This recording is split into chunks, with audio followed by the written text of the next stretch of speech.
Hey guys, Aaron from Aaron's Outdoor, and in today's video I'm going to teach you guys how to fish with a wacky rig, which is one of my all-time favorite techniques for bass fishing, which is a super deadly technique for pond fishing in the summer.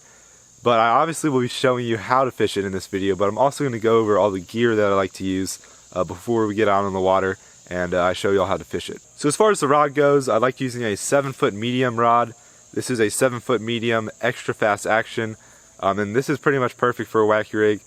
And I usually pair that up with just a 2500 size reel, which is pretty standard for bass fishing, and of course this is a spinning rod. And as far as hooks go, I really love this Trocar wacky worm hook. It's by far my favorite wacky worm hook. It's super sharp, it almost always hooks the fish really well, and I typically use it in a size 1/0, sometimes a size 1, which is what this package is. And then if you want a cheaper option, like these are like $7 a pack, you can go with these little Gamakatsu finesse wide gap hooks. They work really well too, and are pretty good for a wacky rig. As far as baits go, I'm pretty much only using one of two baits, almost like 99% of the time probably. And my favorite bait has got to be this Zoom Magnum finesse worm. It works great. Like, I feel like it's not a very well-known wacky rig bait, but it is amazing. It's caught me so many fish from the wacky rig, and I typically like the watermelon candy color when fishing clear water. But a close second to that Zoom Magnum finesse worm would definitely have to be a Gary Yamamoto Senko. This is kind of the standard for like wacky rigging and stick baits. It works super well, and these are definitely pretty pricey, so if you don't want to buy Gary Yamamoto Senkos, there's plenty of cheaper options like this Yum Dinger that work pretty much just as well. So that's all the gear that I use with the wacky rig. Now it's time to get on the water and show y'all how I fish it. So I'm going to be starting off with the Zoom Magnum finesse worm. It's probably the only bait I'm going to be using today, just because it is my favorite bait. It's caught me a ton of fish before.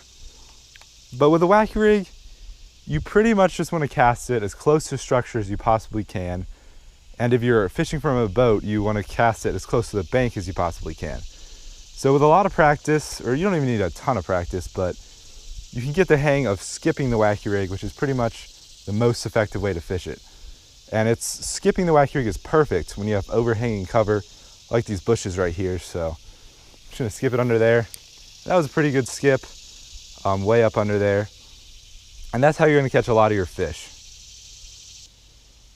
And another thing with the wacky rig is you really don't have to do much to this worm. Most of the time you get bites on the wacky rig, it's just on the fall after you cast it. So a lot of times I'll cast the wacky rig out and I'll wait like at least 5 seconds before I twitch the worm at all. And oh wait, I might have had a bite.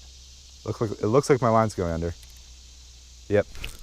But just like that. What did I say? So that guy hit it on the fall. I did not reel at all. I didn't twitch the worm at all, because a lot of times they're gonna hit it on the fall. So basically every time I cast out, I wait probably 5 to 10 seconds before I twitch it at all. But a lot of times you don't wanna wait too long, because then if a fish bites it, it'll like totally swallow the hook. So sometimes I'll just give it the very slightest twitch just to see if a fish is biting it. All right, well this is turning out pretty good so far.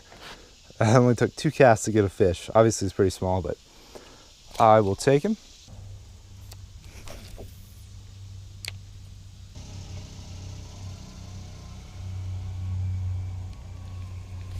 There's a fish. That one also hit it on the fall. Didn't do anything.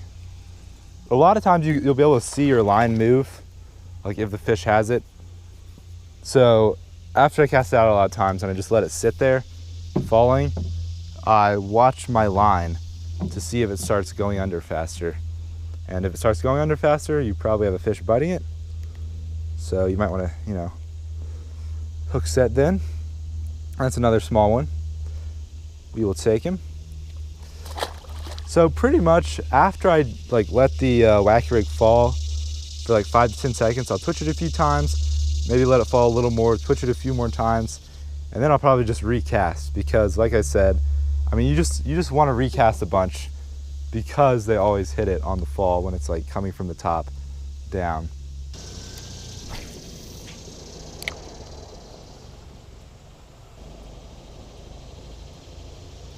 There's a fish. Felt him bite that. Right up under that bush over there. This one might be the best one of the day. It's not too big or anything, but yeah, it's not bad. He is the biggest of the day. Yeah, he's a little chunk. He's kind of fat. Pretty healthy one. A little under a pound. But he's got a nice little belly. And this guy was just way up under that bush. I think I skipped it about as far as I could up there. And I got him. So, right where he should be, under that cover.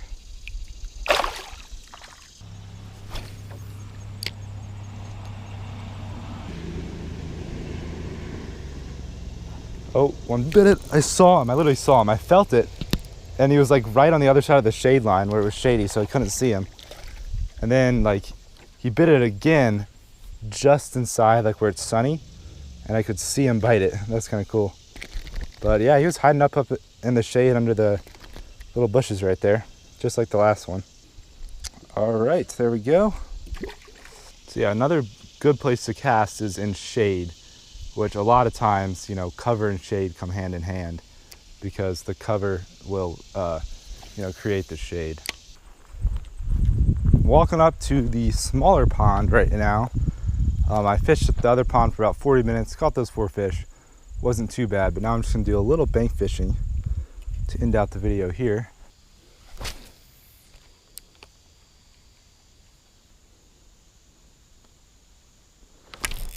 Got him right under that tree.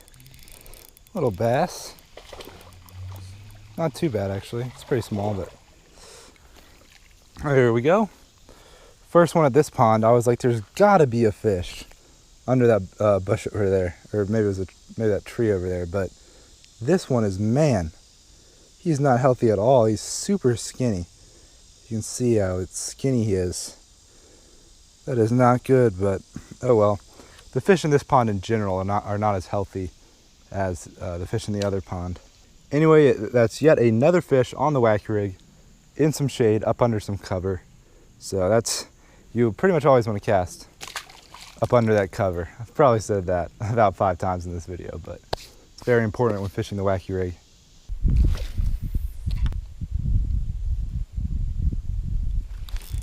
There's a fish. Oh my. Oh, he came back for it.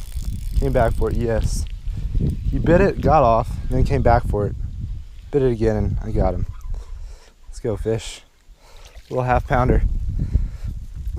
He might be 2/3 of a pound, but nothing too big. I mean, there's a lot of small fish in both of these ponds, especially this one. All right, well, I thought I missed another fish right there, which I did for a second, but luckily this guy was so aggressive he came back and bit it, and I got him, so I will take him.